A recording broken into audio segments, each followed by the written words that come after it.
So welcome everyone to this Flourishing Monday, and welcome to everyone at home as well. Today we are going to be looking at staffing and HR, and I'm joined on our panel by Nickala from Flourish, Nicci from Profit for Purpose, and Lynne Jones from various ventures, who you will, I can't even say which one you're from at the moment because there's so many, introduce herself in just a moment. So I'm going to pass you over to Nickala, and if we could just start today, if you could just introduce yourselves and tell us a little bit about your experience in this area.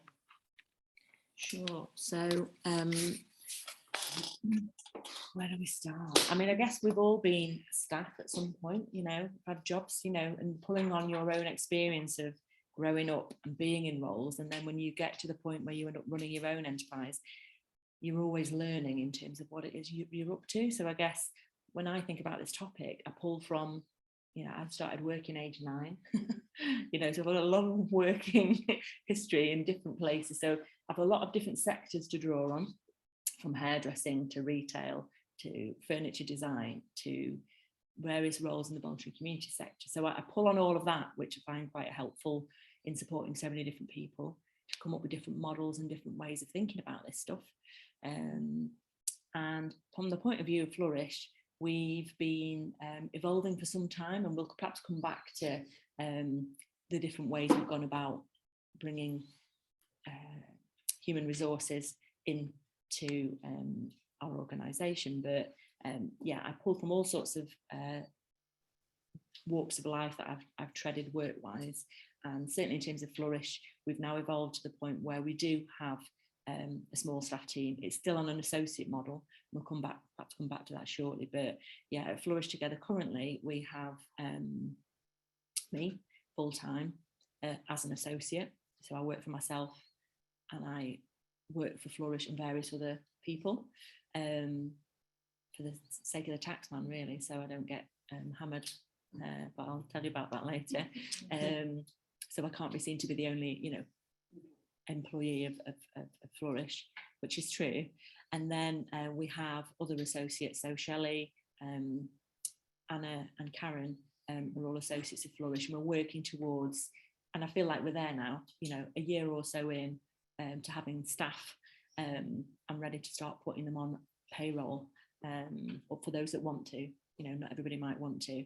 We also have a pool of about 6 or 7 associate partners, and then we have about 30 volunteers. So we're in a very sort of organic and evolving sort of HR and staffing structure. But I've worked for tiny, medium and large organisations, and I take my learning from what I've witnessed as an employee over the years to kind of bring that into how we're evolving as Flourish, and how we support the hundreds of people we do to think through their own sort of versions of setting up an organisation and their staffing structures. So that's me. I shall hand on to Nicci. Nicci, I can see there's a few people in waiting. Oh, sorry, I thought I let them in. Apologies. There's a bit more at the top to do that. Click. Perfect, thank you. Yeah, I think we've got this. Yeah. Hopefully, yeah, they're all coming in now. Recording in progress.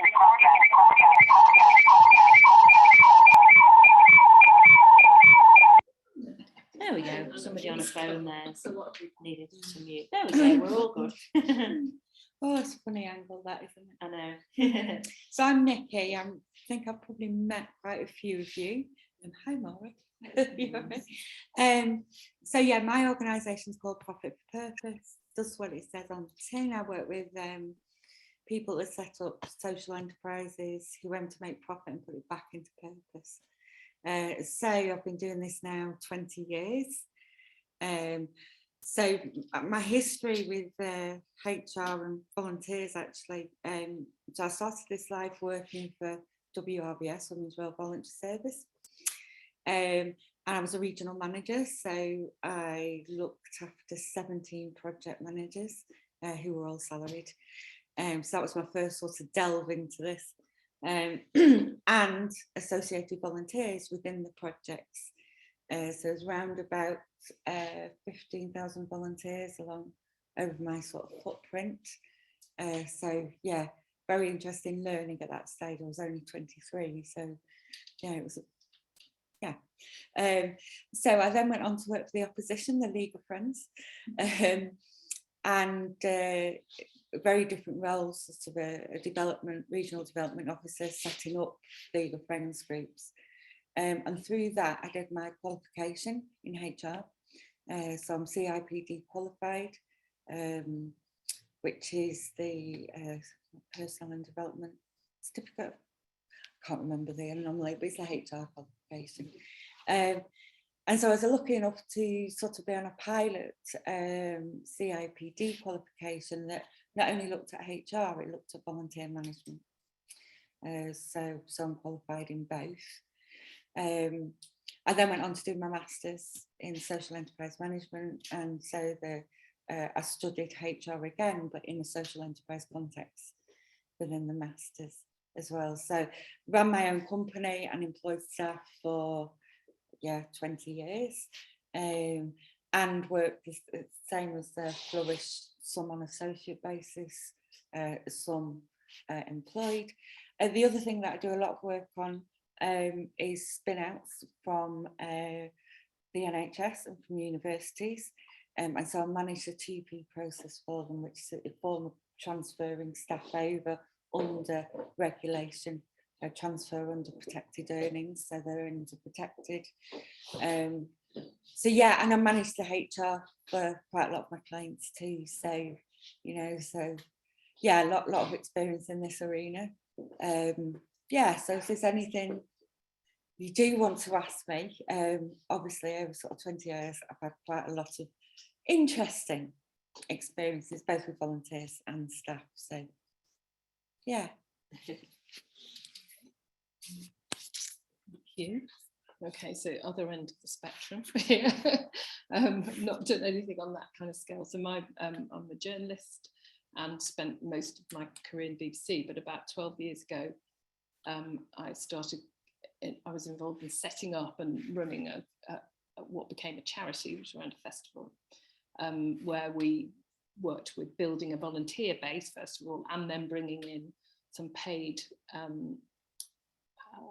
contract, a couple of people to help us deliver on a couple of successive years. So, and since then, a couple of other enterprises where I haven't actually got anybody paid, but have brought in, worked with sort of a volunteer team. So I think if there's a useful perspective that I can give, it's kind of where you start really.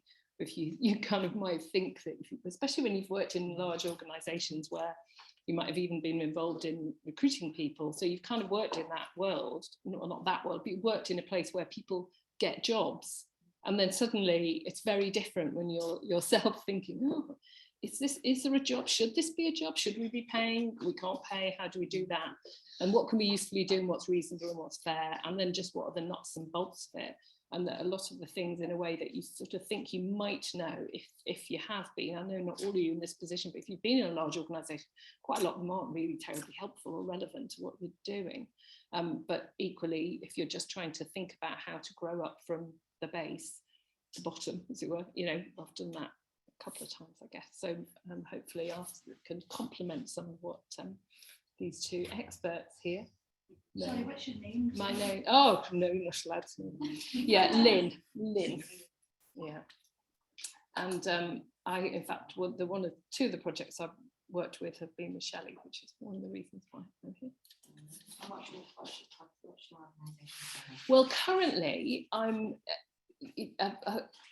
there isn't a particular, well, there's a sort of couple of little things, but mainly I'm working freelance as a journalist, but I have got, there's a small enterprise we've set up which is making treacle-based products. I'm not the baker, because I live in Macclesfield, which is known as Treacle Town. So we spotted an opportunity during COVID, and with a friend have developed some treacle-based stuff that we sell at the treacle market. Which the idea of it is to create work opportunities for young people. So at the moment we're trying to think about how to move that from something which we've done voluntarily to whether or not we can fund it. So we're testing that market. So I suppose there's some experience from that, but nothing. It's not got to an end point yet. But previously was Macclesfield Barnaby Festival, and then we had up to, probably over 100, but a smaller number of kind of active volunteers, maybe 20 or 30 who'd be active during the year, and more than 100 who come on to help with the festival itself. Sort of, so a core team of people who are working, volunteering, sort of through most of the year would be up to 30, 35, wouldn't change. And then we also become part of the core team, Tedx Macclesfield. yeah, we read a couple of years. I don't know if you come across TED Talks. You'd come to, and then there's a thing called TEDx, which is when an independent, it's kind of like an independent TED event or conference. In fact, Manchester has a TEDx, and probably other areas in Manchester will have one. And we set one up in Macclesfield. You get a license from TED to run it, but that's all volunteer based, and there's no intention there under the terms of the TEDx thing that you pay anybody. So it's a slightly different kettle of fish, but it was about bringing volunteers in together to work on an event. And we did that 2 years running before COVID. So a bit of a bag of things. So I think, as you touched on there, there's a real difference between kind of established organisations where you might just be looking at who to take on and how, whereas once you're running your own venture, you know that you want to bring more people on, but you don't necessarily have the funds to do so. So what are the options available to people who are thinking about taking on staff but don't necessarily have the funds yet? Good one. So I'll go back to Flourish, I guess. And so before Flourish incorporated as a CIC about 6 years ago, we've been running for 3 or 4 years prior to that as the Women Supporting Social Entrepreneurs Network. And me, Joe McGrath, and a lady called Anne Strachan with sort of founding sort of people. Initially, we were just, it was kind of, I'd got a load of ideas, Joe had got a load of ideas. We'd worked together before, and we saw this need and this gap in specialist or slightly more tailored support for women change makers, entrepreneurs, community leaders. And we thought, what have we got in our gift to do? And that's kind of where it started. And I would say, what have you got in your gift to do is the starting point prior to paying people. So in your gift, it might be, I'm going to gift myself a day or two a week or a few days a month. You set a parameters around what you're prepared to do for free, in kind, sweat equity, whatever you want to call it, to build up your business. If it starts getting over what's realistic, practical, humanly possible, or takes you into, can't even afford bread and jam territory, that's when you really need to have a little bit of a rethink. And fortunately, we never got to that point. I was in a lucky position where I'd helped over nearly 2,000 people set up their own ventures, through my own career at that point. And I'd seen all sorts. And I was certainly, I'm a single parent. There's nobody coming to rescue me, so I can't afford to not pay my bills and everything else. So that was always in the forefront of my mind, alongside what we were doing, what's realistic, what can we afford to do. And yeah, probably a day a week was what I gifted myself to alongside either day jobs and or everything else, to set up the mechanics, plan the events, market what we were doing, and business develop other stuff. How are we going to get paid? And from Flourish's point of view, the getting paid started out in sort of 3 different ways. So you can never put all your eggs in one basket when it comes to being paid, from my point of view, because you never know what's going to land. Everything takes a different time frame to figure itself out, and people can talk a load of nonsense. And when you're setting out, when you've got financial constraints that you can't afford to deviate from, you've got to be clear about where the money's coming from. So from our point of view, in those early days, there were a few things. There was a couple of very small grants just to test and pilot things. And I think grant funding, you're unlikely to get paid for grant funding or through grant funding when you first set out. So those small £500 funds and up to £1,000 or a few £1,000s, they're not going to be paying for your time. Highly unlikely. It's not what those funds are for. They're there to cover your overheads, cover your insurance, cover refreshment costs, cover marketing, usually cover anything other than paying yourself. And I knew all this because I'd worked for a funder that delivered those grants. I worked for Unlimited for many years. So that was fine. And £500 to just give us the incentive to do what we were already doing worked out quite well to cover the costs of a few things that we wanted to test and build the research for what we wanted to do. So sweat equity and some grants can help you test the model and test what works and build a market and an audience, and that's how we use that. But financially, it can take a good 2 or 3 years. People don't realise it can take good 2 or 3 years to build the evidence, the track record, the market, and work out how the hell the money's going to flow. And so in that time frame, we were doing pieces of research. So research and consultancy work was a way where we could bring money in. We were getting paid to do research consultations. University of Oxford paid us to do something like that. I'm trying to remember where else. Basically getting paid to deliver certain small pieces of work to build our track record and to build our clientele. If you look on our list now, you know, we've got loads of people who, you know, paid us as consultants for a few days here, a project there, or, you know, consistently for a few years. And we've got good repeat business now from these people, but it's a few days here and there. And as long as you're charging a decent day rate for what you're doing, from my point of view, that worked fine for us. So funding and grants, piloting things, doing business development work with people who knew us and trusted us, might have been former employers, might have been people who we've known for years, having worked in this voluntary community sector world. Some of it was new people who didn't really know us, but they knew we could reach the audiences they needed us to. So that built up work, and that's just continued. And then getting to the point where you decide to quit your day job, you know, and that's always hard because you think you're going to quit your day job and you think, right, I'm in here now, I've got this project, this is the one, it's all going to roll from here. And, you know, in reality, that doesn't really happen. The project comes, there's a million things to juggle. And I think it's stacking up a number of income opportunities, like I say, funding, commissioned or contracted work, and having several that are in the pipeline to make sure that the ones that land stick.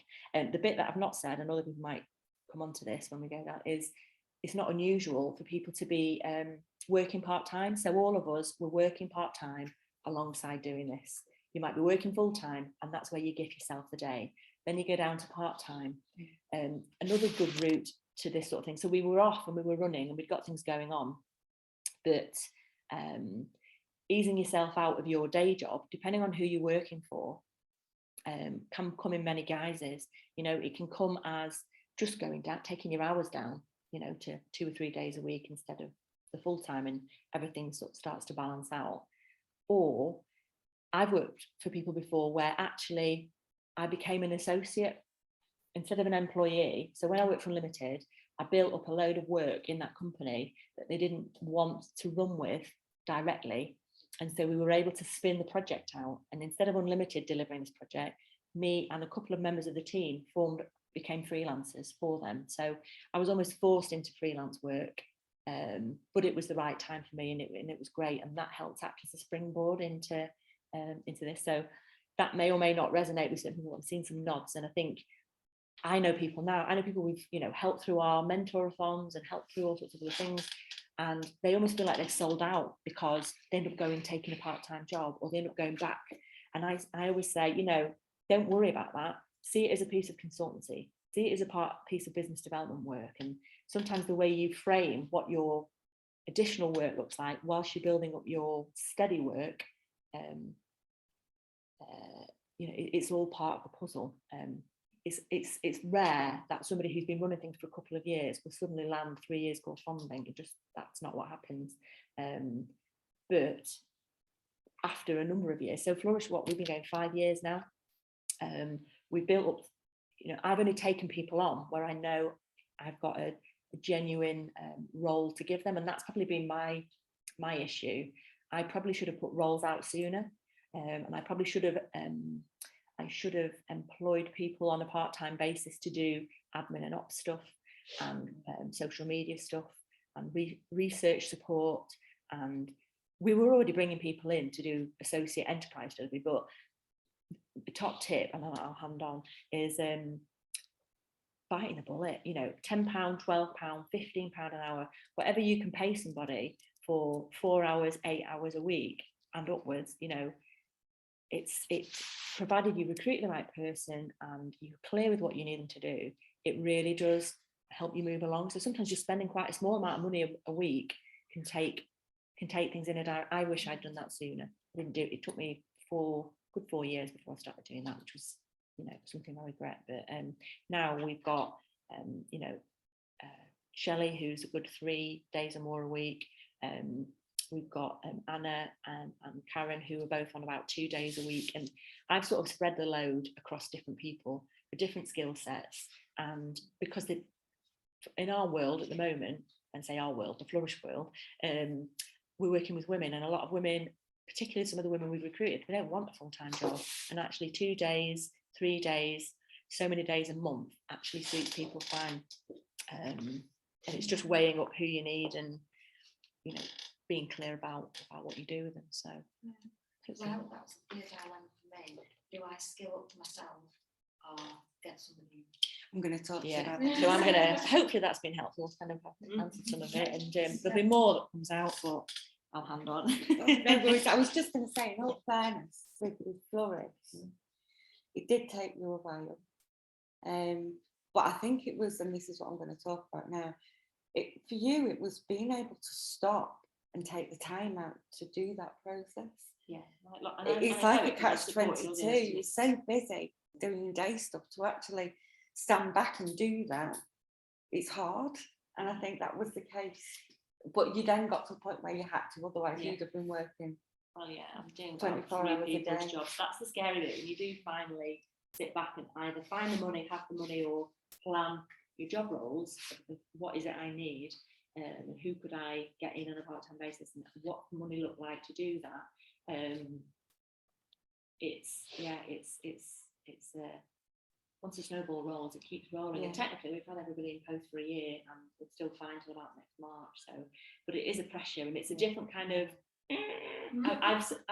I've managed staff teams before with other people's money in various ways, and I know how stressful it is as a manager in a company making sure that can happen when there's a whole set of people behind you, or coming out and doing it on your own. On the one hand, it's great because it's liberating, and actually you can make choices and you can set things out so that things, things happen in a way that should happen, rather than some of the horror stories that you've seen, watched, or been part of in your paid roles, and you've had to make people redundant, or you've had to this, that, and something else. Sometimes you come with your own set of baggage from jobs and careers that you've had, and you damn sure you don't want to do that in your own organisation. So I think there's those sort of elements that you have to kind of have people around you go, do you know what, it'll work like this, it'll be fine, get on with it. And as much as we do that a lot for people with Flourish, we have people like Nicci and others who are there as our sort of, pecking our head to make sure we keep on track with things. Anyway, tell us more about what would be your So I'm going to talk about sort of like the legal side. I'm going to talk to you about the compliance side with employing people. I mean, there's a compliance side with taking people on as associates, i.e. making sure you've got the contract right, because that comes under contractual law rather than under employment law. So I'm sort of going to stand in two sort of camps here to try and explain this. So firstly, volunteering management. There aren't any laws around managing volunteers. They don't come under employment law. However, you have responsibility under health and safety, and sort of you can get in trouble for negligence. So there's certain things that we have to do with volunteering that sort of replicate what we would do with HR. And one of the things that when we go on into the round tables, I'm happy to go through with what we call the HR / volunteer life cycle to show you how that works. Very quick, just to give you some pointers on that. Now, for employing staff, HR has got worse and worse, is the best thing I can say. When I did work in HR for a while, hated it, and came back to the social enterprise world, because in companies out there, not so much our sector tends to be more compassionate about employing people. should I say. I went into the sector that basically it was a case of, okay, what's the law and how do we enforce it to get rid of people, rather than, you know, how do we get round it? Yeah. So I spent a lot of my time picture, really. I can think of horror stories in our own sector, but broadly speaking, I agree with that. HR will always be that one that pulls things down. I thought HR was Well, it used to be. It should be. I mean, obviously, I've studied it in that context, and it should be. But in practicality, it doesn't work like that. There's two different types of HR. There's what they call horizontal and vertical. So vertical HR is basically where HR sits as a separate department and sees staff as numbers. Okay, so that, and then horizontal HR basically sits across the executive board and supports sort of the whole organisation and how they support staff. So there's two very different sort of HR functions out there, and that's certainly apparent within social enterprise. Social enterprise tends to be horizontal rather than vertical. So it comes from sort of like a strategy level where you build a business plan, and HR is at the heart of that. So yeah, that's usually when that's sort of the area I work with. Social enterprises very much see employees as the asset. So it's quite a different sort of scenario. Interestingly as well, that the charity sector is really good at doing this. Within this sector, what we tend to do is we tend to move volunteers into employment, and it's a trust link. It's usually around knowing that person before you employ them. It's important, isn't it? It's huge, because the biggest thing behind having employees is that in this sector is your reputation.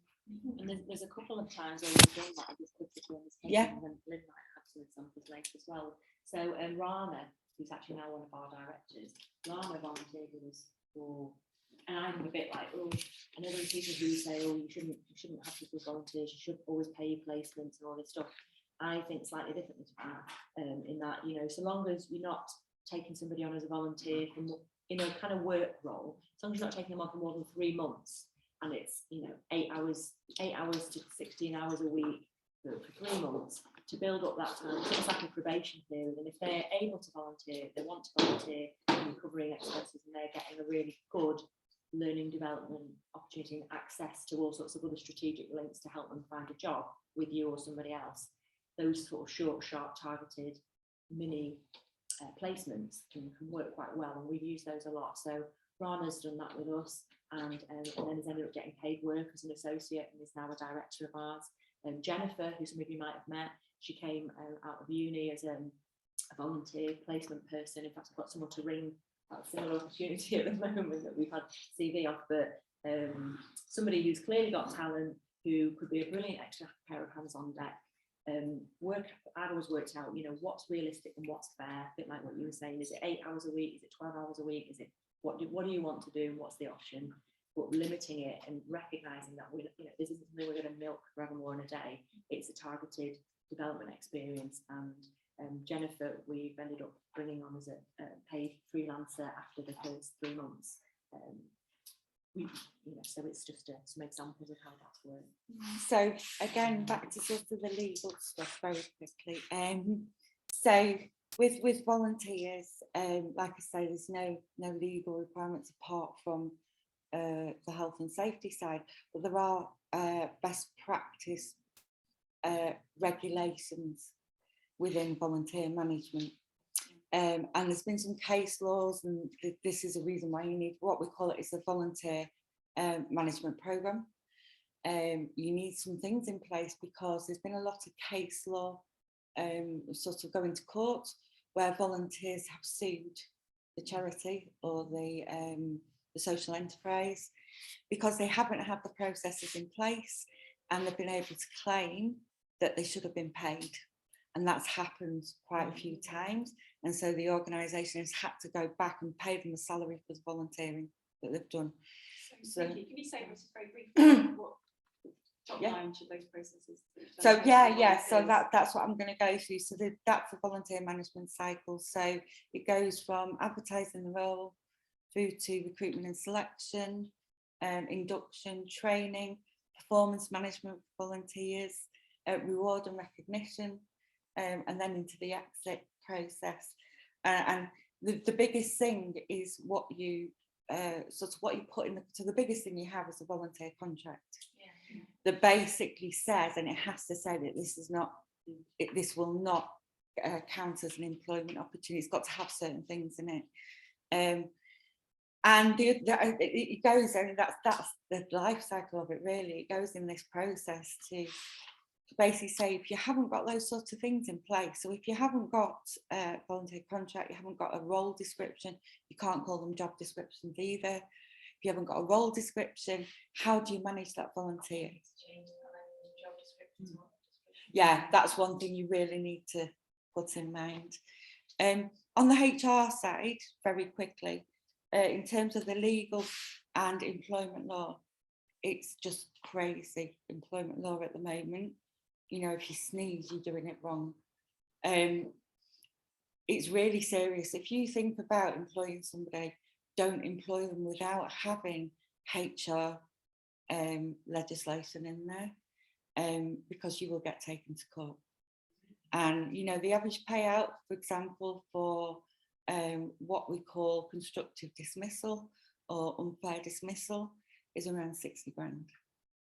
You know, there are agencies that will do it for you, and I'll talk about that later, which is probably good because they have an insurance with them that basically, if you follow their processes, then they protect you from being sued, basically. But it costs. People don't understand that actually you employ somebody, but there's a cost linked to that. You know, things like who's going to do your contract of employment for you? Who's going to do a staff handbook? You know, who's going to manage holiday pay so it's right? There's all that stuff, and this is why it goes hand in hand with payroll. This is why a lot of us sort of dither about and don't get off the fence. Yeah. So it does take. take. I've got a fantastic staff team. It's the, have I got enough money to make sure I can offer them a good enough job role, even on an ad hoc basis or on a so many days a week basis, to make it worth their while?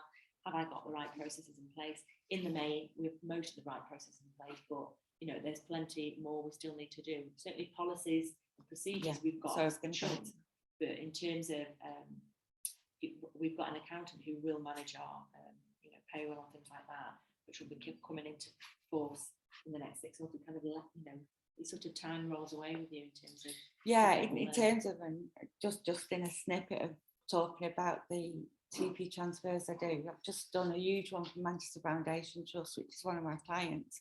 They've only got 11 staff, well, grown to about 14 now.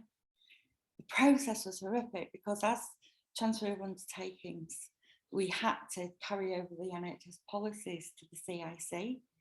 Around 30 policies, you know, I had to create for them. And the challenges, so it's not only sort of creating all of that, it's then the challenges when somebody challenges those, you know, when staff come back to you and say, okay, well, what does this mean? One of the biggest ones at the moment is around working time regulations. So that's a big push in employment law, around flexible working, hybrid working, in all these changes, leaves, you know, all sorts of things like, and it's just a total anomaly.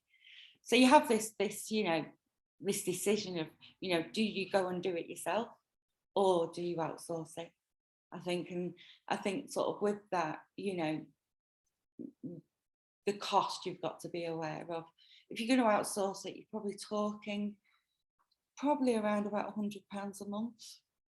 So if you was doing an application for funding, then you put that in your funding. Exactly, that's where I was just going to come to. And I think, you know, that's what we call full cost recovery.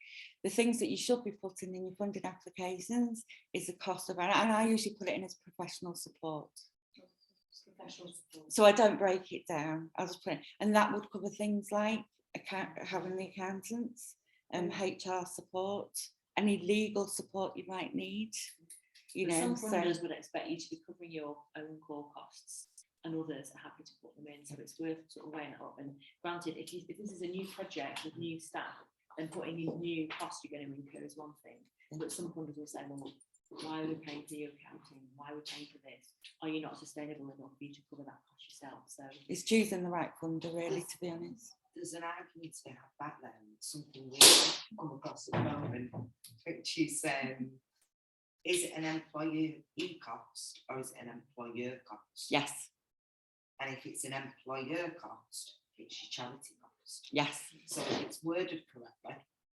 It's really strange that, because again in funding, if you break it down, and I do a lot of core funding applications for my clients because of this. So it builds an infrastructure for them. And so I'm used to sort of applying for those sort of funds. And it splits between what would be what we call a core cost. So that's a cost of running the organisation, and a project cost. Yeah. If you're employing staff to run a project, that works a lot better in funding because it comes under the project cost. Whereas if you're employing staff to build an infrastructure that aren't going to deliver any direct projects, you know, you can actually claim back a percentage of those overhead costs. So it's about how you work that. You know, and like I say, I'm happy to have one-to-ones with people if you've got any specific. Well, I'm originally from risk and compliance myself and done operations. Yeah. So I kind of get what you're saying, but from a corporate point of view.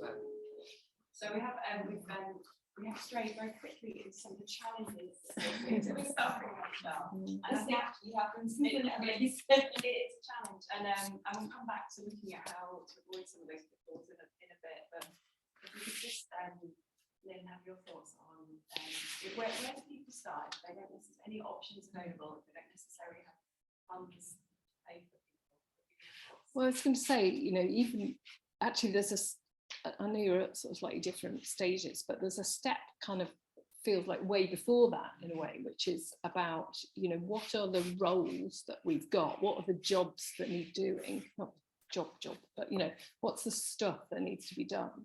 How much of it should I be doing? Whether or not I'm doing that, you know, as a paid or volunteer person at this, or prepared to do it, unpaid or paid, you know, what are the roles across the organisation you're trying to develop? And you know, it sounds a bit bleeding obvious, but actually I think that's something that you don't always take the time. And you know, you say there's lots of stuff you don't quite, you're doing the doing all the time, so often you're not stopping to think about sort of slightly more strategic or holistic or bird's eye, whatever word you use. That's the first part of that life cycle, is the advertising the role, or developing the role description, deciding, yes, you know, what we want people to do. Yeah, exactly. And I think that's, you know, from my very small scale experiences, it's been kind of working out, how do we divvy this up, and what might other people be able to bring in? Where have I got the skills and where haven't I? And often I'm thinking, Lynne, that, you know, talking from that perspective, you've often got a working group, steering group, a management committee, or small board of whoever who form part of that. Who are we and what are we? Yeah, or even sometimes you're before that stage, yeah. You know, you're not even got to the point of, you might have, I was just thinking in terms of the festival, we had a board of trustees, but we didn't have any other kind of steering panels or whatever. But trying to think about how we could divide up what's been done, and what might be suitable. I mean, well, the difference isn't about what's suitable and what's possible. You know, what might work in volunteer roles, and what might be the place where you actually want to bring in some really good skills from somebody who's already got those skills in that field. And just using the example of the festival that we were doing, the arts festival, then, you know, people who did, you know, arts development or worked in visual arts or whatever to curate an exhibition. Those are, they're people that you want to go out and find because they've got those specific skills and contacts. Then there's other aspects of it where it was a more general role that a number of people with a broad range of skills might be able to turn their hand to. And then it's like, well, are there any of these that we think we should be trying to develop as a paid role? Or actually, are we very happy to have these as volunteer roles? Because when you're growing something up from the bottom, from the grassroots, actually that demonstrates there's a need for it, doesn't it? And the people want it, is they're prepared to get involved and help you do it. So, and in terms of the festival, it was always going to be, particularly because festivals are quite hard to get funding, it's project funding. So then also, I think I think, what you're talking about, Nicci, is that you get quite overwhelmed by oh my God, are we going to get sued, for creating a role that isn't, that you should be paid as a volunteer. And I think you have to sort of get through some of that in your head and go, no, hang on, we're a small organisation, we're evolving, we're emerging, that we need to take good advice, but actually that's not going to happen to us at this stage. In the volunteering sort of side of things, you have got the ability to have that creativity. There's one sort of regulation again that's sort of again, it's not law. It's best practice to basically say that you should never have a volunteer role which could be done by paid staff. I came across that a lot in the NHS because I did a lot of stuff with volunteering in the NHS, and the nurses were actually up in arms. They wouldn't let volunteers on the wards because they had a fear that they were going to take over their jobs. So very much, they enforce that. So in a lot of public service organisations, they will enforce that, and they'll say, more shame, but not the nurse about the best people starving. It's absolutely, exactly. Well, It's crazy. I mean, we did get But do you not think you get in? I mean, that's a completely different. And I have to have an interesting, feisty debate about whether I think that's a good or bad idea. But when you set up an organisation to supply and deal with a need that nobody's noticed before, that's absolutely not going to come up. And we were absolutely creating roles of people that could be jobs and having volunteers in them. But I think because that's a how would you, if a volunteer is doing that role that you're saying should be paid, then but if the funding or your money isn't there, pay that person, then. Well, I think that's what you think that should be paid. I'm not sure anybody is saying it should be paid. If you're in an existing organisation like the NHS, and you can see it's very similar to a role where somebody's already being paid, that feels like a different kettle of fish. I think what you said, Sarah, with the limit of the 3 month period, an end to them reviewing it. Well, it goes back to what Lynn said around you've got more creativity, and I think it's horses for courses. It is. And what Nick was talking about is quite different from where all of us start out, in the respect that Jennifer's never had a volunteer contract. That sounds like a good practice thing for me, and I sit there and think, oh God, what if she might have sued me for? In reality, there was an email trail. There was we looked at a CV, an email trail to say, here's what we think our expectations are. There's a set of bullet points to sort of outline what the role might be. And there's a little work plan that we sort of check in on week to week, month to month. And that for me, that feels like it's not perfect, but it's a starting point. And it's the point when we have volunteer contracts. We did, and I think it's quite important to not get overwhelmed and not panic, because there is if you're approaching it responsibly and sensibly, you're taking good advice and you're making records, then actually nothing awful is going to happen in the short term. If 10 years down the line you still got some, then that might be slightly different. So what we did, just thinking about the festival again, what we were able to do is identify some roles which we wanted to bring in freelance contractors to do. So it's at no point did we ever think about bringing on members of staff, because it was always going to be project funding. So it was we learned after a while that we were never going to be in a position where we'd have core funding, because we weren't an arts organisation, we were a festival. So kind of the arts world has a particular festivals. We spent an awful lot of time trying to even getting charitable status as a festival was incredibly difficult. So it's a slightly different kettle of fish. So you just have to accept, for argument's sake, that we weren't going to ever have long-term funding. So we didn't think about taking on a member of staff. But so we had some options. So it's either, you know, a freelance contract for a particular thing. So, and it can be more than 3 months. You can say over the, you know, over the next 6 months, we want you to deliver this curated, you know, kind of film event or arts event, or we want you to work with the community to create some fantastic sculptures to go in the foot parade, you know, and use this many days over this period of time. And some of them were freelance contracts where they tell us how much they're charging us per day. And some of them were contracts for services where we say, this is the job we'd like you to do.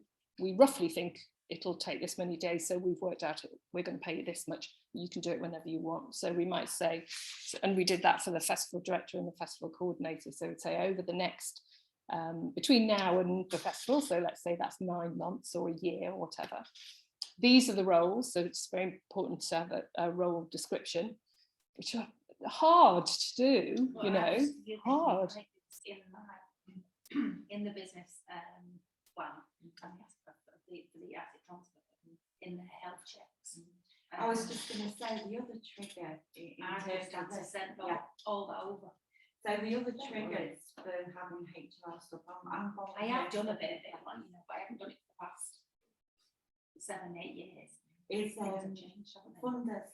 So certain funders will want to see your policies and procedures. Especially around volunteering. Yeah, exactly.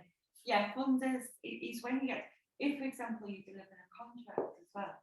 So if you deliver a contract on behalf of the council or behalf of the NHS, whatever, you know, what we call public service commissioning, you have to have those procedures in, otherwise you won't get the contract. So there are these catalysts. I mean, it shouldn't be a lip service thing, but especially in small organisations, you have all of these procedures, you just copy the template from a million templates that are out there. Do you ever instruct your staff and volunteers into actually reading something? So it's about no, but I'm saying, no, but this is the reality. If you can try and create a good culture in your organisation, when you take on volunteers and you take on staff where people have been given these policies and procedures to read, you know, it's putting the method in place, isn't it, so that people, you're as covered and as best sort of equipped to recruit and support your volunteers, staff and otherwise, so that and there's a thing that happens, it's a live thing that's going on. It's not just a paper exercise. But it also, in the process of creating your policies and procedures, it forces you to start thinking about this stuff. So although it might not be as formal as you'd like because of time, just going through the process makes you go, oh, we should be doing that every so often, and you kind of become alert to the things that you should be putting in place. I can take you through a very simple process. And also, you know, there is a huge difference, isn't there, between the job description for a paid employee to a volunteer. You can't expect. I used to say it's a massive argument with the even though people do, some people give more, you know.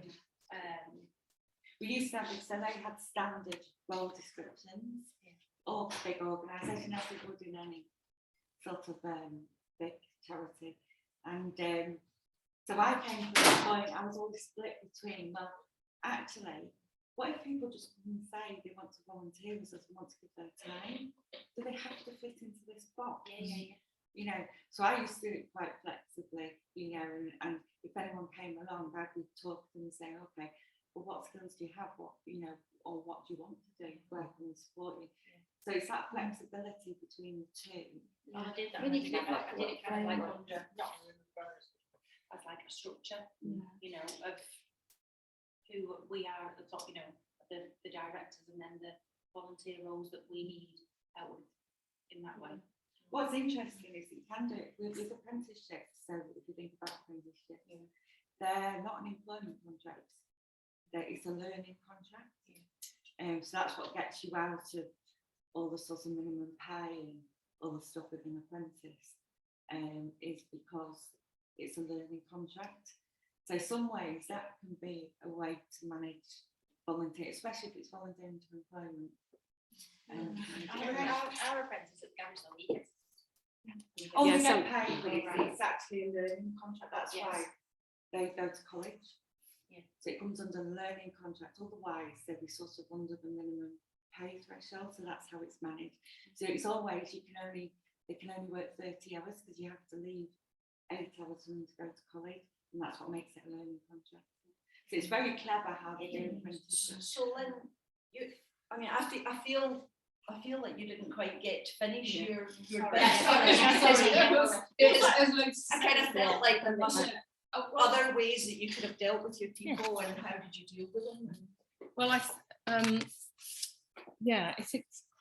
this isn't sort of making sense. Yes, keep shouting that. I think this makes this sound like it was a very organised linear process, but it didn't actually hit. It didn't really feel like that. So for a long time it was mainly volunteers, and I think, and it's an interesting question about this, whether or not you create roles or actually people come to you through hearing about, or even if you've advertised it, come to you, want to get involved, and do you look at them and what skills they've got and what they want to do, and then think about how that can work in the organisation.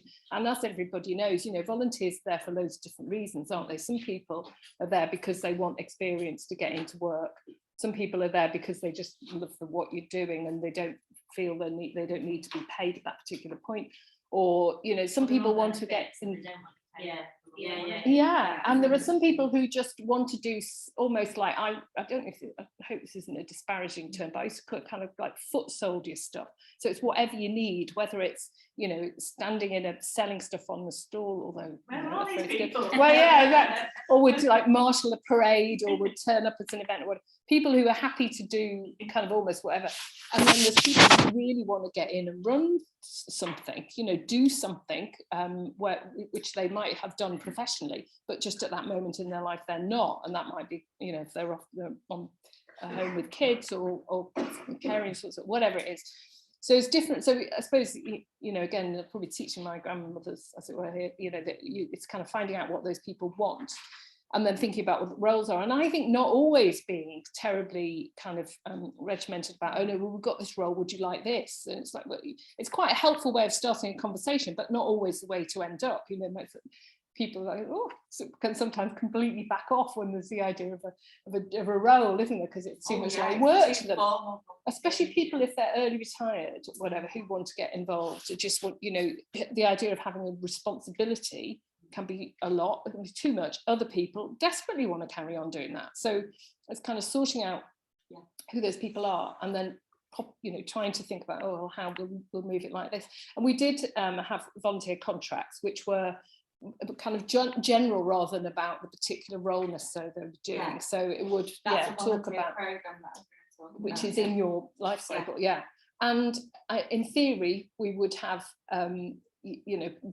development role, if you like, for volunteers. But I think probably the way we actually did that would to have loads of volunteer meetings or get-togethers or just drinks, which was a way of, because a lot of our stuff was done in the evening and people would be working remotely. And one of the most difficult things I found, especially with that many people, because all of us were working remotely pretty much in the time, the time that would fit with you could deliver.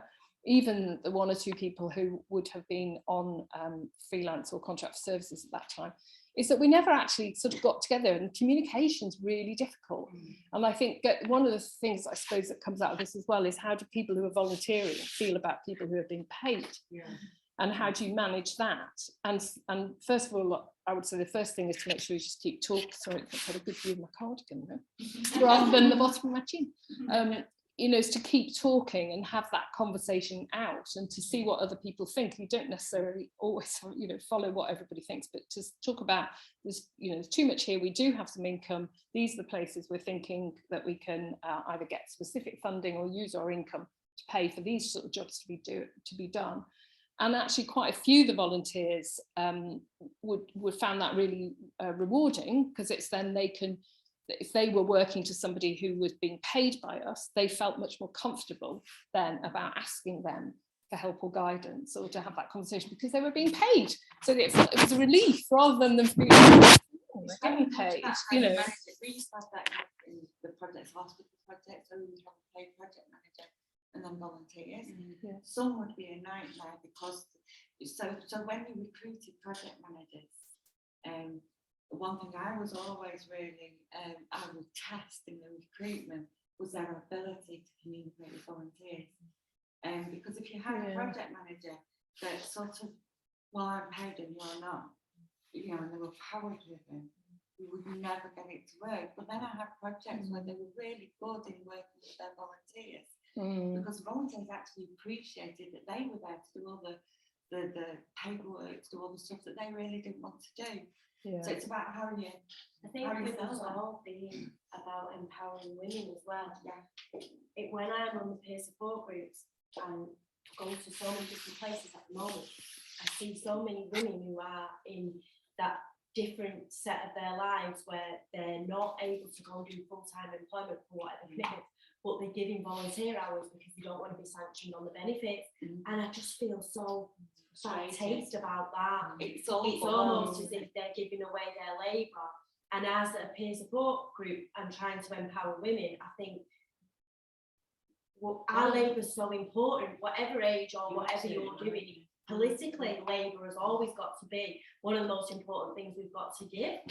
And I think, and I don't agree with we're in a similar position where we've got people who don't want to be paid but need pay. And there's always there used to be a way of being able to do it. Well, I suppose there's ways that we work around certain ways with volunteer expenses, and there's certain amounts of volunteer expenses that we can give people that looks reasonable enough for both sides, so that it's not an issue. Where possible and with certain roles, we absolutely make sure that we cover. It's becoming an exchange of food almost, commodities now, instead of However, you know, and you think it can be. That's what I do on Tuesday. It can be an issue if you pay the week shopping. If you pay your volunteer regular amounts, that's what it can be construed as. You mean money as expenses? Do you know what I mean? If you give them like regular amount. But that's what I was just going to say. There's so many other things that you can do. Like, you know, we used to give a dinner voucher so they would go and get, you know, food. And, you know, I've worked with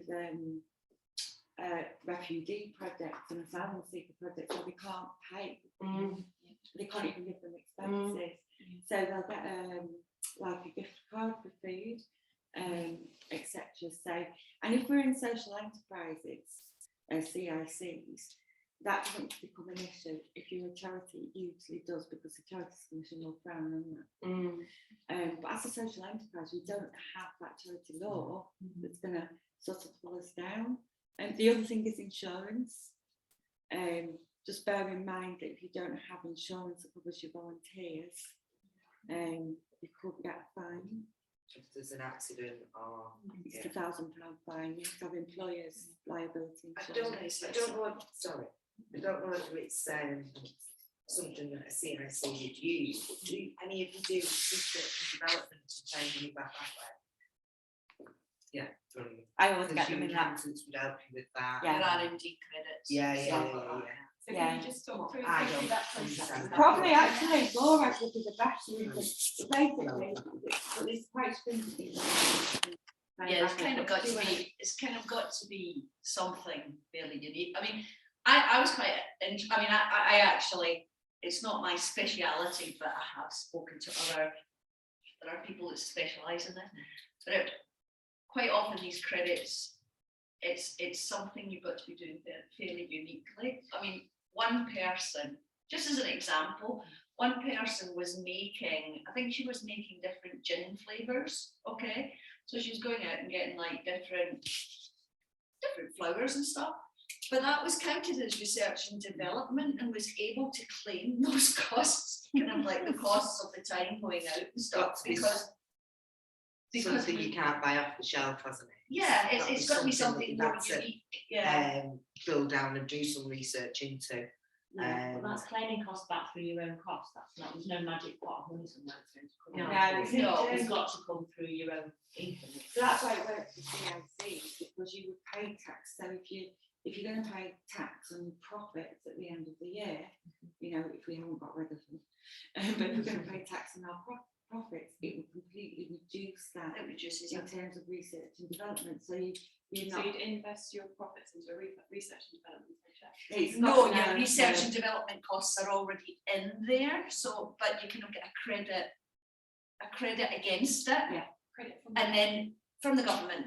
Right. But basically, it reduces the amount of tax. It reduces the amount of tax you pay because you can get this special credit. And is that something you've got to plan for up front, or is that you could get towards the end of the year? Well, this person didn't. This person I'm talking about didn't. But it is quite. I think some of it's about. Well, I mean, in that case, that was lateral thinking. That was very much lateral thinking. And if you can find a way, if you can find a lateral thought to make it that unique and make it seem as though it. The thing is, most social enterprises are doing research and development work all the time. All the time. However, We're it's not got the to level that be, it's got to be research and development into the organisation. So you can't be delivering the research, but it has to be into developing a product and service. To be fair, as much as possible, you would cover those costs in your funding bids. So your stakeholder engagement work, your visits to other places, your. But that's the thing, the costs, the actual costs are not covered. It's getting your any tax potentially. I mean, if you've got no tax paid, you're not going to get benefit from this. But it's something to think about if you end up paying some tax. If you happen to have something that can be thought of as relatively unique research and development, potentially you could apply for this extra tax credit and reduce the amount of tax. Yeah, and it's interesting in terms of doing feasibility. So a lot of my organisations, prior to actually delivering, we do feasibility studies into what a product or service, so stakeholder engagement, into looking into that. You've actually just hit the nail on the head on how important accountant is for a CIC. Because of that thing. They will tell you, wouldn't they? I've seen accountants have this discussion about R&D. And there's other things as well. So I was chatting to Beth from Pi last week, and she's recently taken on a number of paid staff. And I said, so what do you do with your payroll? She's like, oh, the accountant does that. And I think there's a really important point there, and it comes back to what you were saying, Lynne, about almost doing, whether it's a proper audit or a back of an envelope calculation about where your skills gaps are and where you could save a huge amount of time by bringing somebody in who's expert and qualified. And often the accountant is that person to start off with, because everyone needs to submit, but no, payroll. But everyone needs to submit company accounts, and they need to be done correctly. So that's a good place to start. And sometimes you can find people like that. Whatever that area is, cost effective to get your accountant to do that for you. It will definitely save you time, but whichever areas you've identified as gaps in your team or things that you just don't have the skills to do quickly and efficiently, you can sometimes bring people in to work on you pro bono because you're a full-purpose, non-profit organisation. And we've had luck bringing in accountants in particular who, in the early stages, when it's not a massive job, will do that piece of work for you. And then when you can start affording to pay for them, and as your requirements become a bit more complicated, then you can do so. But it just shortcuts so much time. But then I know with North West Mondays, you put on a lot of learning events, don't you? Yeah, well, I've got more webinars that people can come to, and then I'm trying to find venues or people that will bring me in to teach you to understand the numbers, jargon, the processes behind it, etc., etc. That's what I mean. The other thing as well with payroll is that you can get national insurance, what's it called? But basically you can get the national insurance allowance. Thank you. The annual allowance. Yeah, there's a basic. I think it's 5,000 at the moment. That the employer part of the national insurance is already cut. You can kind of like reclaim it against this allowance. You don't reclaim it, you just don't pay it over, because you've got this 5,000 that you can pay out before you start paying employers national insurance allowance. But yeah, there are restrictions, there are conditions to that. So just in a nutshell, the other thing in terms of that is if you do employ people, and this is quite a shock, I know from my clients, is that there is a payment you have to make to the company, so you pay your staff, minus obviously the tax which you then pay to HMRC, but there's an employer's sort of amount that you have to pay, and it's worth when you put in funding applications for staff. I always add 18.9% for employers' costs. So that is, you have to pay national insurance, pension, and tax. So, well, not an element of the tax; it's the national insurance. So I always allow 18.9% when I'm putting in a bid for salaries. 18.4. On top of what? Yeah. 18.9. We usually call that on costs. So it's like you've got, so you promise to pay someone 20,000, that's their salary, but you've got this extra employer cost, which is your national insurance, your pension contributions. Potentially there are other bits and pieces could go in there, but it's called on. If you call it on costs, and you tend to put 18%, you know, it's up to yourself about the percentage, because the 18 sounds pretty good, but 18.9. if you always remember to put your employers on costs on. So from that, changing it to the other side as well, going to be from an employer, the freelance side of it and an associate would be easier responsible for their own. Yes, This is a big that difference. extra cost. And this is Because where that was I wanted to ask you, Nickala, on why you made a decision not to be the paid staff. why they're not, well, they're all So getting you paid and they're getting paid And also why you- nicely by the hour. No, you are the associate, isn't it? Yeah, me myself. Why did I go that way? Yeah. I suppose it's believing that the organisation is going to be profitable for the long term. Why, I've not got it in my head yet. We've been running 6 years, we've been profitable every year. You know, small profits, you're not paying huge amounts to the tax man, and you know, but I think we've been profitable year on year as a kit. I've been profitable year on year as a sole trader. So the track record is all there. But for me, you never know the minute as to how things are going to play out from one year to the next in startups, and especially in startup BCSE organisations, because our projected income is pie in the sky, really, until we know. How are you generating money? What are Me? you selling? Yeah. So we're selling consultancies. Well, yeah, so consultancy support is a big part of what we sell. Contracts, education, employability and skills contracts, and there's bring loads of tickets to events and things like that. So we've got various income streams, and they all stack up fine. But when you're taking on staff, and it's probably my sense of responsibility, I don't want to take somebody on and then have to make them redundant, and with the way of our funding cycles as they roll, until you've been running for a little while and you've got larger contracts, you've got 3 years full funding, or you've got something else, trying to, say to your staff, right, Alan, here's your permanent contract, is a bit of a falsehood. Well, that's the way I've seen it. So now that we've had a year of running on an associate model, we're in a place now where actually we're in a position where the path looks a bit clearer to be able to take people on that. And I'm feeling quite responsible. We've got, women that we're working with who we want to make sure they've got pension. We want to make sure they've got certain things in place. And so it's a sense of responsibility to be a good boss, so to speak. So Nickala, is it worth you just spelling out what associate model is? Yeah, what so the difference is? So yeah, Might be worth doing a round table on this. we'll chat about this this afternoon as well. But really, an associate model is that rather than people coming on as employees, they're freelancers to your organisation. Some of you will be working like this already. So when we recruited for our roles and we put a call out for what was the job at the time? Forgotten what it was called now. Project support manager, project something support, like that, or project support coordinator, that kind of role. We put the call out.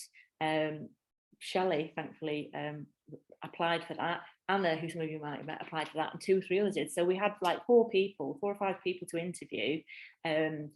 Took on Shelley, absolutely marvellous, as she always is. But also when you put things out to recruit people, and it was recruited as an associate role, you have to be upfront from the outset with this stuff, otherwise people are confused. If it's it's a 3 to 6 month or a 6 to 12 month associate contract for however many pounds an hour, Which could also be based on the project funding you've got for it, couldn't it? Oh yeah, but I mean, And from my angle, there is no project funding because there's always multiple projects, something. and there's never one. I mean, it can happen if it's a festival or if it's a set thing, but you're never ever going to just run one project in the main. You used to think in your head as an organisation where each part of money is coming from. That's Which is why you have to, which is where your books and records come in. So and the where you role- have them Well, on it, before or you what even you've put began against to what. take somebody on to do the role, Mhm. you've got to think, How do March, you when's fund this it? coming in? Yeah, Yeah. So are it you is. doing that based on your funding, based on your profit of what you're selling also?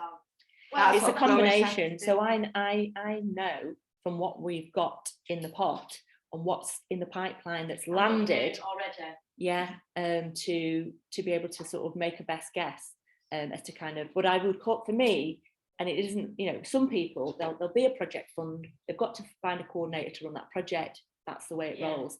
I don't like to work that way, but that is one way to work. I would rather have a role for the organisation that does project this, that, and the other, and you know, it's core to the organisation, so that we've got a number of funds, balls, income that we can juggle to make sure that there's a longevity to that person's role. And so far, so good. You know, using that method. And from an organisational point of view, it makes sense because the recruitment process is so Yeah. long to do it properly. So if you can cut down the number of times you're having to recruit people. Oh yeah, I just have to put a caveat Yeah. in, that if you are, so in this situation with the associate, it requires the associate to be self-employed. yeah. Well, Yeah, the I was going to self-employed go on to that. consultants, Oh, yeah. freelance associates, they're all the same they're all thing. the same. Well, then And- that's their responsibility, isn't it? Yes, It's exactly. However, Mm. there's so as self-employed, because I was in this, I'm salaried through my own company now, so but I was in the situation that you can't become self-employed and just work on one contract. No. It's called tax avoidance, And that's and you can get into deep trouble for it. and that's So- where, so within our team currently, I'm okay because I work for Flourish and I work for about 4 or 5 other organisations. So in the eyes of the taxman, I'm okay, although the majority of my time in any given year is with Flourish. So when we set up our payroll, ideally, I need to be in that. And so that's what we're working towards. Shelley, in the main, works predominantly for us. So we're at that point where actually, you know, we'll be coming down on us like a ton of bricks if we don't have Shelley in payroll. So that's another reason why we've got to crack it in the next 6 months. But Anna and Karen both, you know, run their own other projects, businesses and people. So from my point of view, it's up to them whether they want to be an employee or whether they want to be associate. And I'm happy to be flexible on that. I think not enough companies, I think people miss out getting really good talented staff because they're adamant that you have to be an employee as opposed to an associate. And I've been for jobs where I've had to convince them that I should be an associate rather than an employee, because it's given me the flexibility to just keep doing what I'm doing and have them as a contracted client as opposed to me being employee. I think another thing that put folk off relatively recently about this associate consultant freelancing was all this IR35. I was just going to go through that. Everybody, no, but I'm still not 100% sure what that actually. Oh, I can tell Yeah. you. I've Oh, been go through on, it several yeah. times. Mm. So IR35 is a complete nightmare. IR35 is basically a test that HMRC have put in place, or the government have put in place, to test whether you should be self-employed or employed. And it's very It's clear in very, the bullet very points strict. in theory. So in every university contract I deliver, every NHS contract, any public service contract, I have to go through IR35, which takes forever. And it tests whether, even though I've got my own company and the contract is with my company, they will still do an IR35 to test whether it should be classed as employment. And I have had massive arguments, and one that did go down the employment route, which caused me loads and loads of problems with personal tax. I ended up being taxed as a company and being taxed as an individual. And I went to university. So I'm very well known, I know the process now with universities, but they have to do that by law, otherwise they get held responsible. So within those organisations, and this is why laws changing. From your organisation, but you're self-employed, or you're on the payroll? So I'm on the payroll. for my Right, company. okay. Yeah. But they were taxing you as an employee. Yeah. and the organisation as well. So it's coming out of your pocket for both. So the criteria for IR35 would be, and it's how you answer the questions, and that's how I've got very astute about it. I've done contracting, financial contracting myself, and if you're with a small organisation, you normally can be under, outside IR35, but if you're working for example, for me, it was working for the RBF, not a chance you'd be under an umbrella company. Yeah, the criteria. It's the criteria. So the things you need to be mindful about if you're ever faced with an IR35 questionnaire. Phone you. Yeah. Give me a shout if you. So it will ask you. So the thing about it is that you basically you have to tick these boxes to say that you're responsible for where you work and when you work. The contracting organisation doesn't dictate that. That you do work outside hours, so there's no set hours for you to work. Right. That you don't claim expenses off that in that contract. I know it's really crazy. They're sort of the main things, and we figured it out with Sheffield, to be perfectly honest, between the two of us. And when they put the contract in, we figured out how to get through this, is that they contract for a delivery of a product rather than a service. So say, for example, my role was social entrepreneur and residence, is basically they're paying me to deliver that role. I'm not doing it hourly, I'm not doing it daily, it's a payment for that. And that's how you get around it. But yeah, there's all these elements if you're going into work. The bigger companies will do it as well. It's not just public services, because this new laws come in that the company can now be liable if they don't do an IR35 test. Yeah, so the company actually has to pay anything that the government thinks should have been paid, basically. But So it's the same with associates as well. Yeah, a lot of people have been put off with this IR35 thing, and agencies especially. I mean, I when I've been doing my temping job, agencies just say to you, just use us as an umbrella and we will do your all IR35. But that, I feel in a way, is a little bit of an excuse for them to get extra money. But it takes the headache off of you, so it's up to yourself. I mean, I would say to anybody who's going to engage associates or freelance workers, do the IR35, it's free.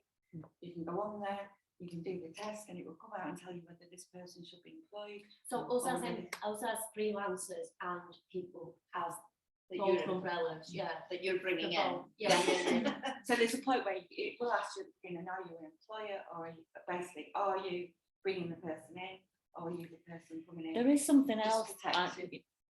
One of the things that our accountants told me, which really should have allayed any of my fears about just taking people in as employees, is one of the things was, not being able to set, I mean, to be fair, people, so associates of ours send an invoice in once a month for the work that they've delivered, and it changes month to month. People have more or less set up, not set hours, but there's a ballpark, 21 hours a week, 18 hours a week, 25 hours a week, whatever the arrangement is, and the invoices will come in. It varies because people have holidays and they have this and that and one thing and another.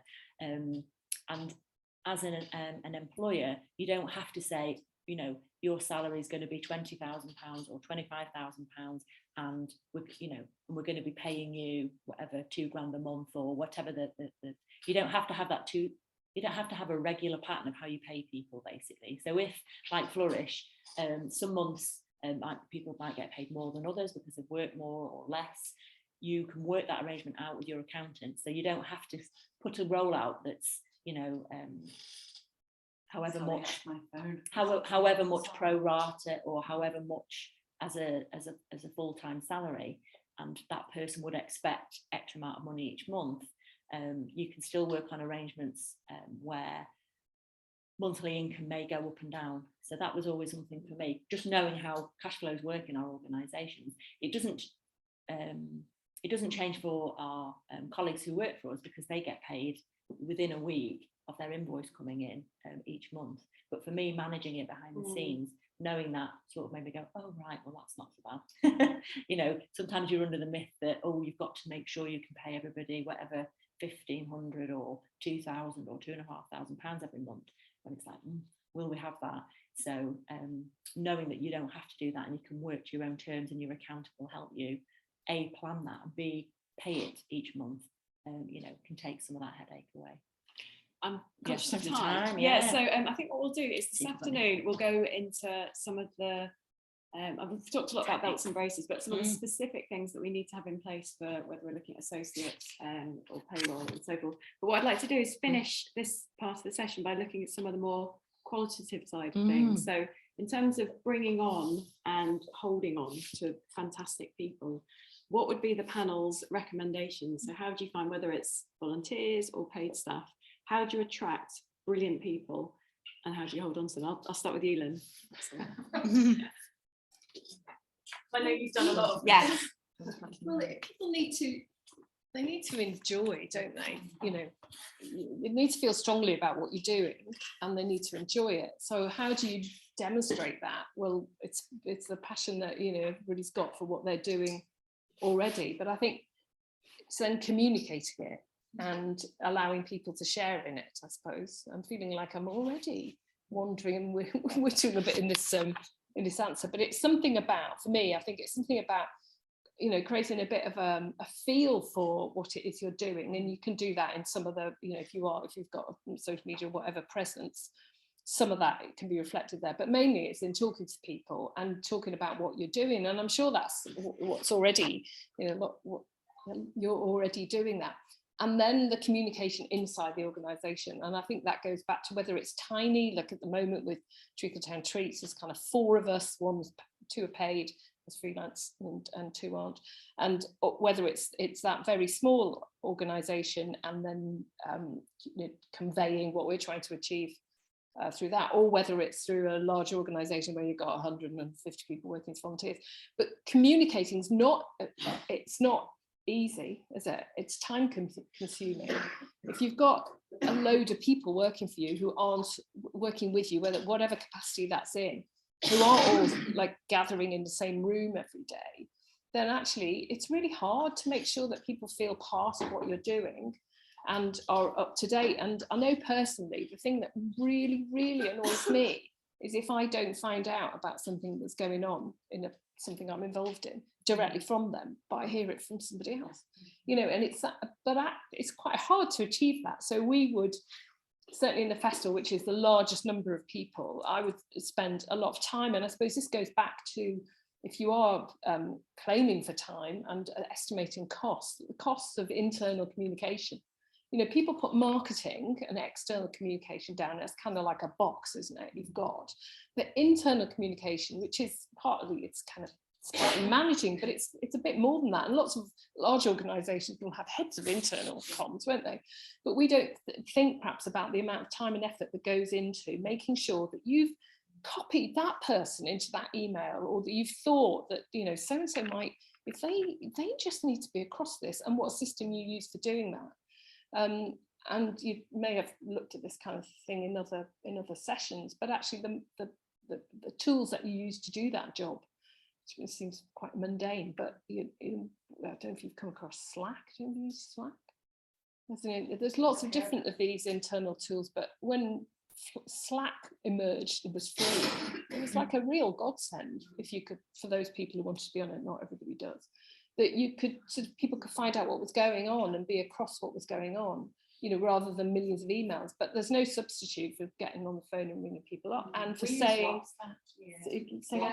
WhatsApp. Yeah, WhatsApp would be. I mean, the thing about Slack is that you can put it into subject channels. You know, it's just about how you organise it. Yeah. There's actually a legal thing around that as well, that you need to remember that. So if you send somebody an email, this is a HR thing, and you CC them in, you've got to be really careful what the content of the email is. Is that for GDPR and stuff as well? No, it's for employment law. All right. Because if you could be saying something that could put point that person in any bad light or say something confidential that they haven't wanted to share, you've then got an employment law case against them. So you have to just Is that not careful. but surely that, so does that not cover WhatsApp and Slack and Telegram and? No. Yeah. It's going through at the moment. Yeah, I was thinking that. Because that's going through the social media law at the moment.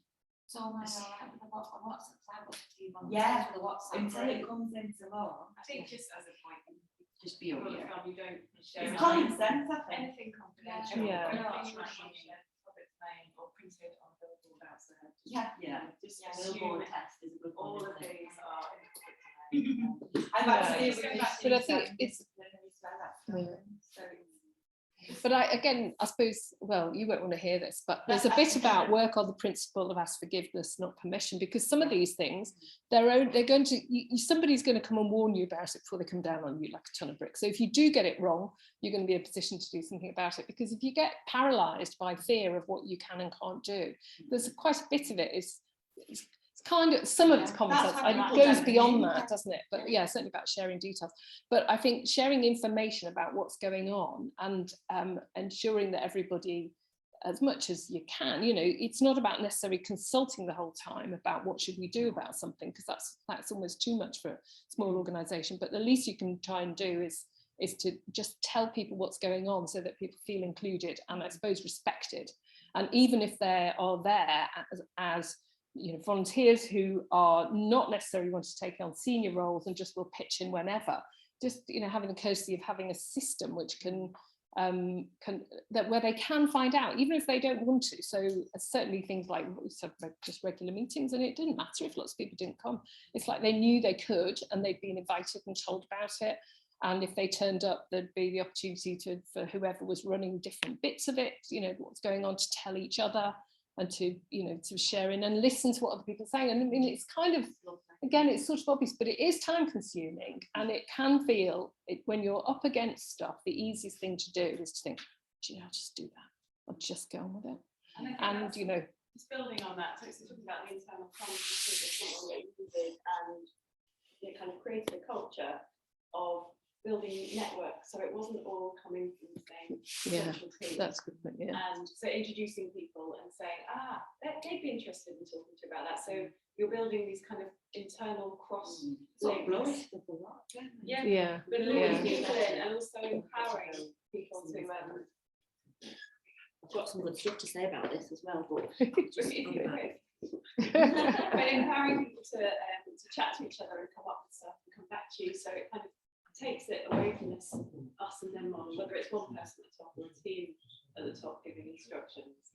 And that network is what builds a team of strength, and it makes it a more enjoyable place to work and people want to stay. Yeah. I think with volunteering, we've got to remember again, there's no formal laws around that. So it's a very different thing. So with a volunteer, they're responsible for what they say to each other. You don't have that with staff and with HR. When you employ somebody, you're responsible for what they say, which is ridiculous.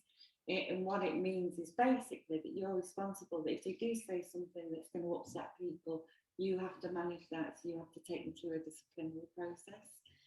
So again, as staff, HR, very different from volunteering management. If you're in the situation, I've had that with volunteers.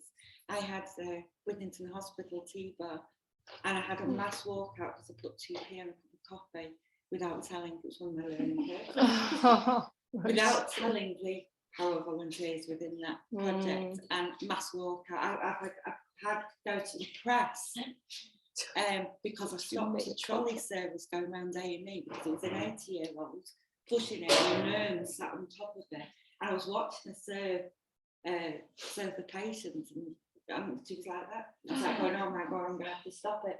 And it actually ended up in the press. There was loads of things that I learned about volunteer management in that process from doing mistakes, really, to be honest, and not realising what could happen as a result of it. The transaction is quite different, isn't it? With volunteers, it's you and they need to want to do it, and they can change their minds. And in the same way, think about how many days you've been pissed off at work, You know, if that was a comparable situation, a volunteer setup, we probably wouldn't go back the next day. And I'm not saying that you don't get volunteers who we haven't had volunteers who've been pissed off. They definitely have, but it's that sense of that it would be all right to come and say that. And why did you take that back? So because your project took quite a while to deliver from the beginning when you got the funding, one of the things I've seen and spoken and tried to get information about is you start your group, your CRC or whatever you want to do in the beginning, and you have this idea and it can go on for however long. If you've got members of staff, freelancers, whoever at the beginning, the increase in wages of their job roles and what they're doing changes as well. So at what point do you incorporate that in the funding application? Because you get your first lot of funding, which would give you a job role for, let's say, I don't know, £25,000 a year. They fulfill that job role, but then at what point do you realise that they need, if you were in the corporate world, you'd have appraisals, you'd have an increase, you'd have somebody to go to and say, so in your original application, you would put that 3% on. Year on year. So what if their job role changed and they were doing a lot more and they deserve, everybody deserves to go to their employer or whoever and say, I want a pay rise. You can't do that. One of the things with funding is what they used to expect us not even to give a 3%. You know, can you not go to other funders and say, this person's getting paid this wage, but their job description's changed? We want more money to pay them an increase. Once you've had your funding set, but that's why as a social enterprise, ideally, you don't rely on funding. We don't rely on funding. We make sure that we've got other forms of income coming in so that we can juggle stuff around, or so that we've got buffers, or so that we've got things we can play with, where we're not at the mercy of one decision maker. You basically want unrestricted funds of some sort, income coming in. Or you create it and build it in some other way. Or you build it in. Because say, for example, in your situation now, you had a freelancer who's done something and they think, well, hang on a minute, this should be £30 an hour instead of 12. Where's the fluctuality in you being able to pay that invoice?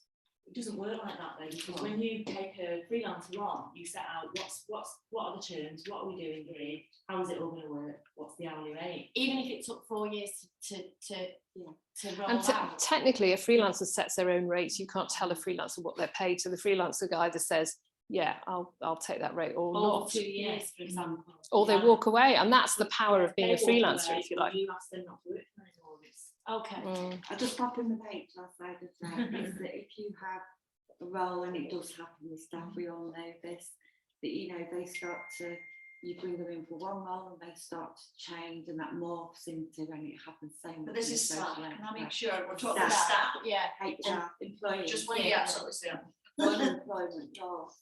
If their role changes substantially, and there's a fine line between that, so if their job title changes, they have added responsibilities, you have to re-advertise that role. So you can't just say, okay, well, I'm going to give you a pay rise, I'm going to put you in that role. You have to legally open it up and re-advertise the role, even if you know that's the person that you want to. You can put them into it. You could put them into it as a caretaker. Sounds like you can't promote somebody in that way. No, you can't. You could, that's the law. Because that you could promote. So what you're saying, I think, is it's basically become a different role. Yes, what you're talking about. So you've now got a new role which you have to advertise, and that person can apply for it. There is a loophole that you can actually put that person in as caretaking. Into what? Into that role. You can sort of make them acting. So when you see people they've got acting, whatever, there's a 6 month legal sort of scale which you can do that to give you time to do the recruitment process. It's frustrating because 9 out of 10 times you're going to employ that person. And there's a cost associated and there's time associated. And this is what I said about the employment laws. So there's a real flexibility about either taking somebody on as a contract or contract services, or a contract, whether that's over 9 or 12 or 3 years or whatever, to deliver, although there's always the risk that more of a risk possibly that they would walk away. But you get an opportunity to review and update if it's like 6 or 9 month contract, whatever, to review that and then reissue it to consider the same person or not if you don't want to. But in terms of a long-term commitment that you have no well, not no control of, but there are costs to control with staff, and I've never taken on staff for those, well, part for those reasons, and it's just not suited actually. Sometimes it doesn't, you know, the flexibility can be good for the people that are doing that. Not, you know, obviously there's a long-term issue about creating jobs, but I sometimes think, you know, you can't solve all the problems of the world with your own small organisation. You have to just do what you can. Yeah. Do you know what I think? Sorry. The reality is, so do you think, like, for small organizations, like, for example, our organization, getting people as paid staff, probably getting people as We're still getting paid the same as though we get paid. It is easier probably to do it maybe for 2 years, so you're testing the waters. That's what and then you decided to do.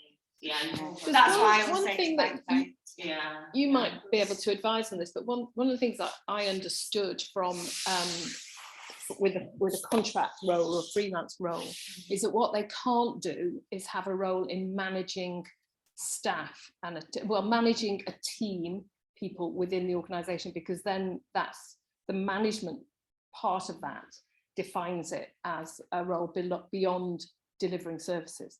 So again, it's thinking about what you want in that organisation. So for instance, one of the contract services we had involved this person overseeing the volunteers, but actually they weren't managing the volunteers in the way I was doing that, they were organising them. So they would be coming up with the volunteer rotas, if you like, for who was doing what, but it wasn't a management role, because as soon as you become managing other people in the organisation, then you're going beyond what a freelance or contract service. Does that make sense? Yeah, I don't understand why that's core. Is it true? It's not true. Yeah. It's not true. I know, I've seen associate managers of all sorts. Yeah, I'll explain where that's come from, because so that's come from the rule around that you can't just work for one organisation as self-employed. So that's sort of converted to, well, if you're going to manage people, you know, your predominant work's going to be with that organisation, and you can't do that because of tax. Even if you actually contract law point of view. Oh, okay. Yeah. So what it actually means is that, because there's loads of roles out there, especially project management, and so say for example, Flourish gets funding in for a certain project, and it's maybe 6 months. They're not going to employ somebody. They're going to get somebody in to do that freelance, which is perfectly all right. You know, ultimately, the CIC directors take the liability. That's the other thing you've got to think, is that, and this is, you know, if you bring a manager in and that manager doesn't know what they're doing on a HR point of view, it's going to be the directors that get sued. So again, that's that issue. You're sort of taking a chance with bringing that person in to manage people.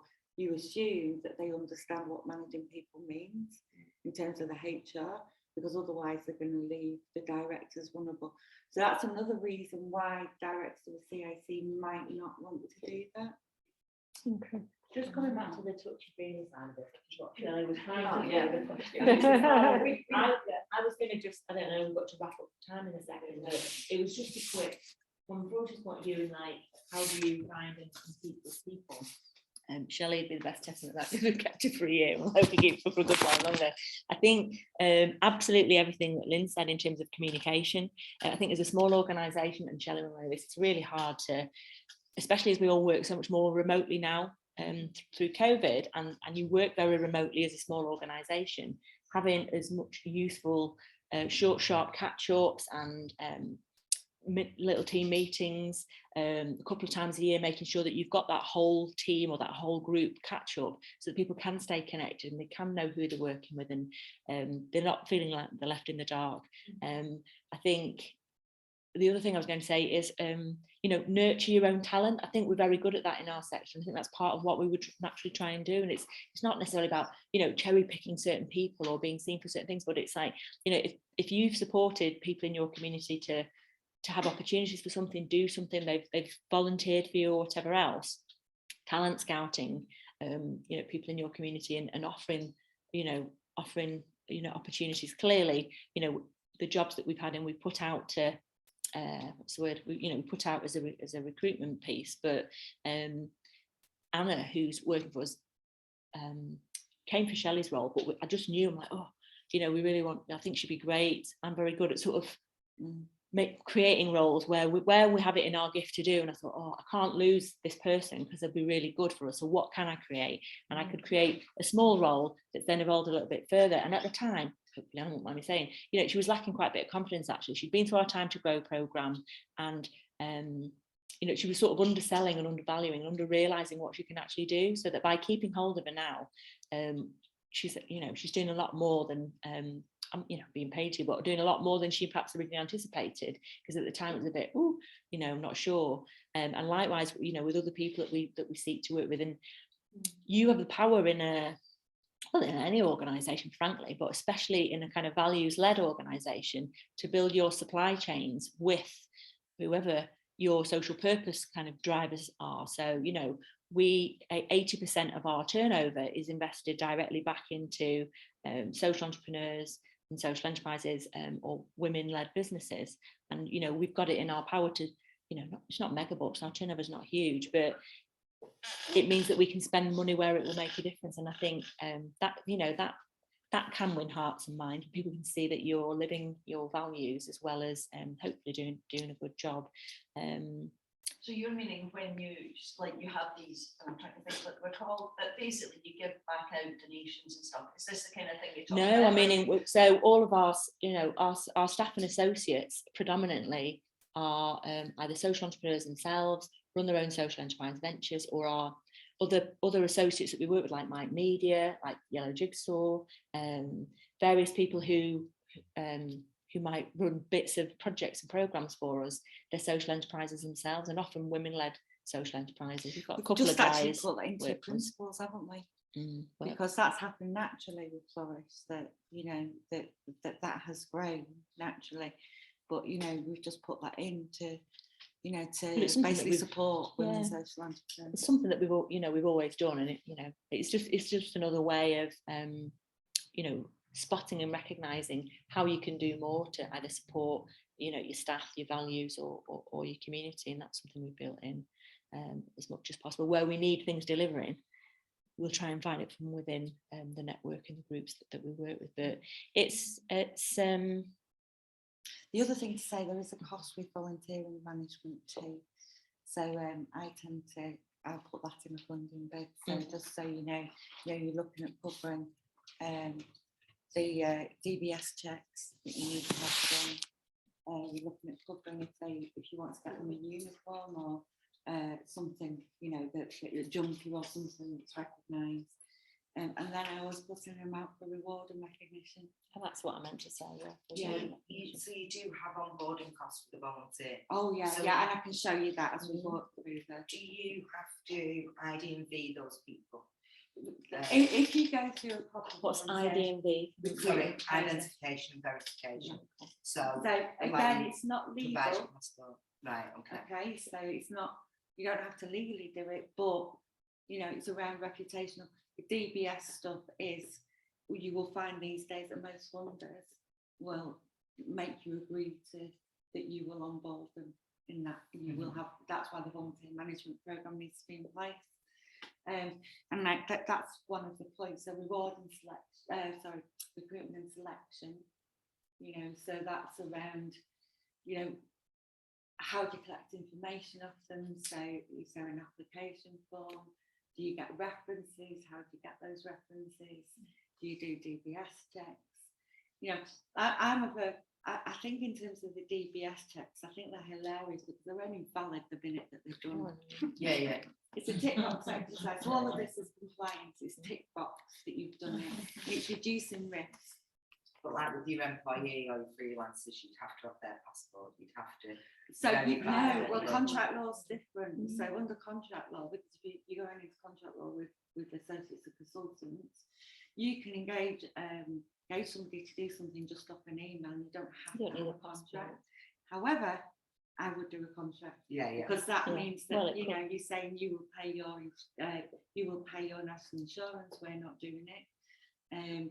You will have insurance, so you're insured. It doesn't come to our insurance. And we have templates for these sorts of things as well. And I was just Just Shelley's going to want us to wrap up in a minute. The other thing that's just coming to mind, I brought these with me and we can look at later, but two other things. It's even though you might be a small organisation, and even though you might not have hundreds of hours in the day for HR, putting in some sort of appraisal and checking processes, you know, I feel are pretty helpful. I know that's helped me in my, you know, career and world of work. Not every manager is a great appraisal runner, and not every employee wants to fill in a whole bunch of forms ahead of an appraisal. But I nicked an appraisal system from a previous employer that I use in spite of our small team to just help work through, you know, how people are feeling, where the strengths are, what the key objectives for the year are, where they need additional training and support, and you know, people can have a glance at that later. I'm not saying it's the best one in the world, but having something there that helps people sort of keep in check, keeps you reminding yourself that you are responsible for people that are working for you and what they're doing. How many times do you do? So we'll do an appraisal once a year and try and check in specific relation to this at least once. When in other companies they've done it a couple of times. So you've had an appraisal and 2 check-ins.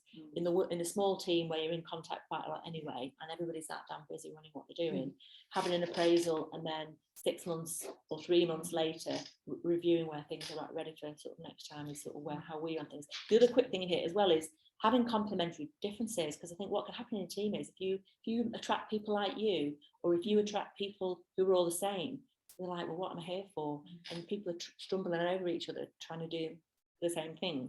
And so what hasn't printed out well in here, but we've got it, is thinking about that Myers-Briggs type tool. And you know, there are other tools out there, but having a look at what people's sort of values, characteristics and sort of strengths are based on a whole series of questions. There's this thing called 16personalities.com, and people, some of you in the room here will have used this because we build it into our time to grow to help people spot themselves. This is something you might have done at school, it's something you might have done at university, it's something you might have done in a job or never done it, but by answering a bunch of questions, it sort of, it's almost like your horoscope, but a little bit more but a little bit more tailored and specific, in that by answering a set of questions around how you react and respond and feel about certain things, it gives you a kind of character sort of overview as to where you're best aligned within a team or in carrying out certain tasks. And I can send a link because the 16 personalities tool is free and you can do it with them, and it's just quite good fun as much as something else. So but it does help you sort of spot complementary differences in the team, and it can be quite reassuring actually when everybody's all quite different and you go, oh, that's actually really helpful,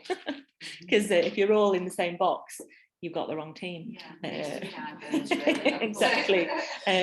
So that's my sort of final thoughts on that before we perhaps take a little bit of a break. I think we probably will wrap up now. Some good questions there. We can all have a take lunch, and people who've joined us on the call, do dial back in about half an hour if you'd like to join the roundtable discussions. Nicci's going to run through in a bit more detail some of the techniques and specifics that it would be good to have in place depending on how you take things forward.